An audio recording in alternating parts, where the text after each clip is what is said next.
Once we get that, let's go back to our notes. I got it. All right, let's go back to the notes.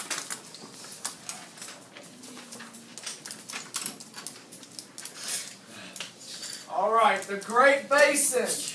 Bless you. Bless you. The Great Basin.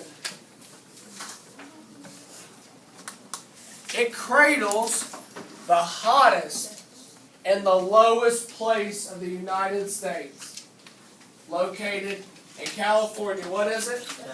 Death Valley. Death Valley. The Great Basin. It cradles Death Valley, the lowest and hottest place in the United States. Alright, let's go back to our answer key now. Death Valley is number 41. 41 on our answer key. And Death Valley, if you're looking at your map, is number 41 in California, represented by another square. So we can take an orange or a red colored pencil, highlight around that square, so we can see Death Valley right there in California. What if we use an actual highlighter? You should probably use a colored pencil of orange or red. Just paper highlighter. Hey, what's your Like the accidentally highlight. Alright, back to the notes. Let's look at some pictures. Abby, will you hit that light on the right? Alright, if we all take a look at the screen up here, that is a aerial view or a satellite image of the Grand Canyon. Here we go again. Looking at the map. Here's another view of the Grand Canyon. David, what is this water stream running through the Grand Canyon? What river? That there is the Colorado River. That sure is. That's the Colorado River. In the Grand Canyon, you can go whitewater rafting. Anybody in here ever been to the Grand Canyon? Joe, what'd you do when you went there? We just went to the rim and then we went and watched a little documentary like air conditioning to get out of the It heat. was really hot, wasn't it? It was super hot. Jackson? You like went to look at it. Yeah. Squirted a little bit. Almost everywhere else. Nothing major. Did you go over here? I was at the opposite. You did? I don't think that was it. That wasn't there. This opened up, I think, about 4 or 5 years ago. You can actually walk out on this man-made ledge. There it is again. It extends over a cliff of the Grand Canyon. It's actually made of glass, and you can look down. You're looking down a whole mile when you look through that glass. That ain't the move. And you can walk out there and look over the entire Grand Canyon. That's it, Chief. That is not cheap. Here's some other things you can do. You take helicopter rides to get a great aerial view of the Grand Canyon. You can take a hot air balloon ride, which will literally land inside the Grand Canyon, down in there, and you can eat lunch. They'll have a lunch for you and everything. You can go four-wheeling. There we go, that's it. You'd be following a tourist or tour guide. Or you can go four-wheeling. Whitewater rafting. Joe, you ever been whitewater rafting? You should do it one day. Is it like expensive? Not bad in some places. How much You can go hiking and get some fantastic pictures. Landon, you can even go. You can go ride a donkey. Ride a donkey or a horse through the Grand Canyon. Here are some pictures of some people doing some crazy things at the Grand Canyon when Mr. Lambert went there. Now, what if one of them went there?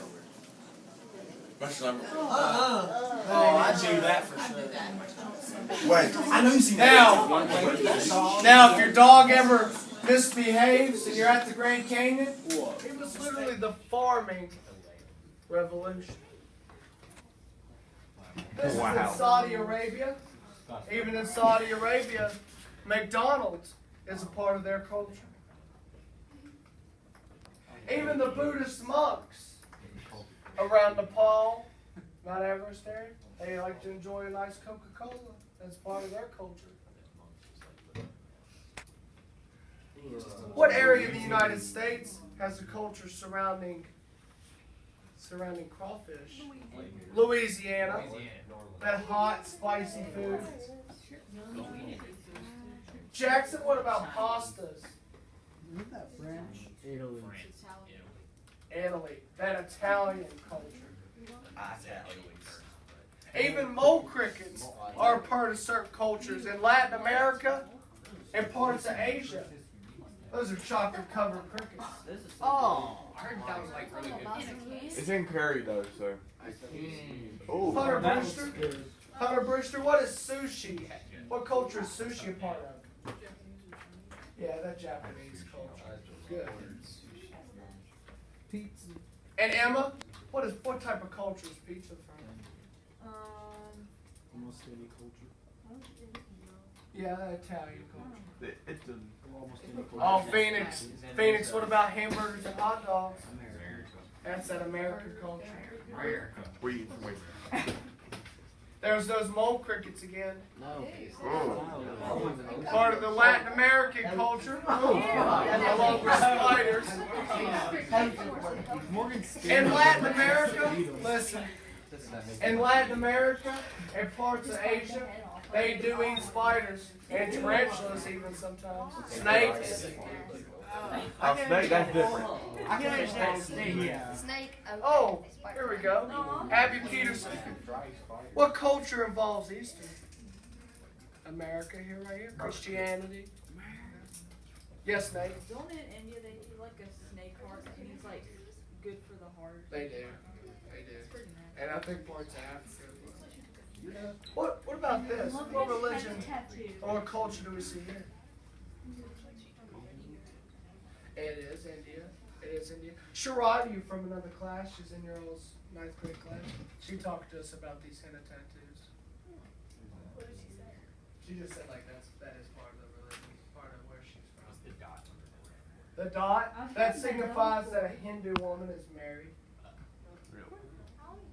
We'll see that just a minute. Abby, what about this wreath?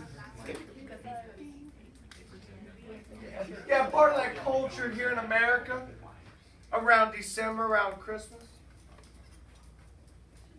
What do we know about this culture, Gail? What do we know about this? What culture is this part of? Christmas for the wreath. Well, what about this culture? What's going on here? It's a marriage. It is a wedding. Oh, it's after a wedding. Yeah. Abby, what happens when they catch the bouquet? If the girl catches the bouquet, then she's going to get married next. Yeah, we know all of that without seeing any words because we know the culture that surrounds weddings. Wait, is that really what it means?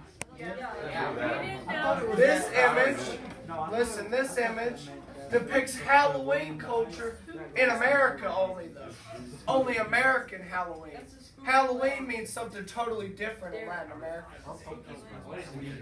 It's like Day of the Dead. They'll go visit the graves of their loved ones. What type of wedding is this, Elijah? That's a Jewish wedding. The bride and the groom will take sips of wine out of this glass. They'll wrap it up in a cloth and stomp on it. And then Abby, how do we know what type of religion this is?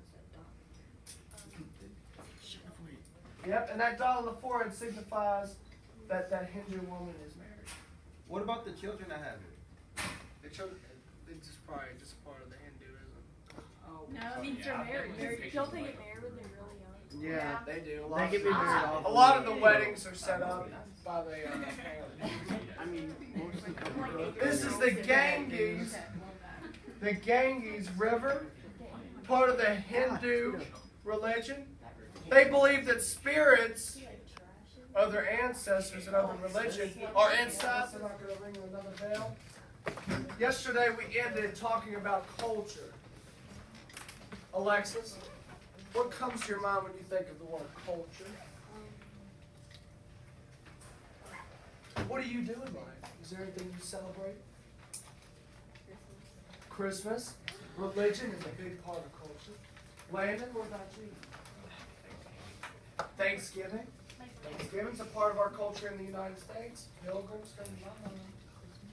Christmas, that's great. Isaiah, anything? Your birthday. Birthday celebrations are part of the culture here in the United States. Emily, what's your culture? What's the Harris culture? Y'all do anything special? Not really. Not really. Day of cruise? Do y'all have a cruise family culture? I guess there is sort of a tradition.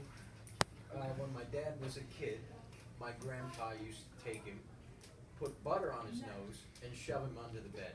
Okay, I guess that's the culture. It's an old Irish tradition. Old Irish. An old Irish. Do you hear that? An old Irish tradition. That's part of that Irish culture. Brody, any culture? Nothing. Christmas, Thanksgiving, birthdays. No, ordinary. Listen up real quick. What language do we speak? English, Spanish. English Native. is a big culture here in the United States, and language is where we're going to begin with today. So language is the key element in a culture's development.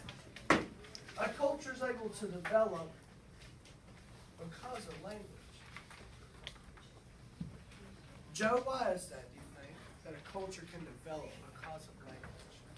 So they can successfully communicate their ideas to one another. Exactly. Through language, people communicate information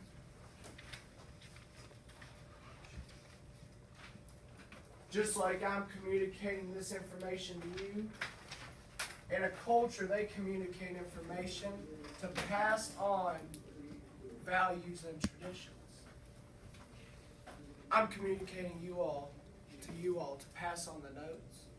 In a culture, they communicate to pass on values and traditions. In Derek Cruz's family, his dad communicated information of their Irish tradition that he shared with us. And pass it on the values and traditions. Isaiah, what continent do you see right here? Same one as right here. I don't know what continent that is. I know that's the United States and Canada. Well, we're gonna learn what continent it is right now. Brody, what continent is this? North America, the same one that we see right here on these hands. So that's North America, Isaiah. Elijah, if you're able to see this, what continent do we see here?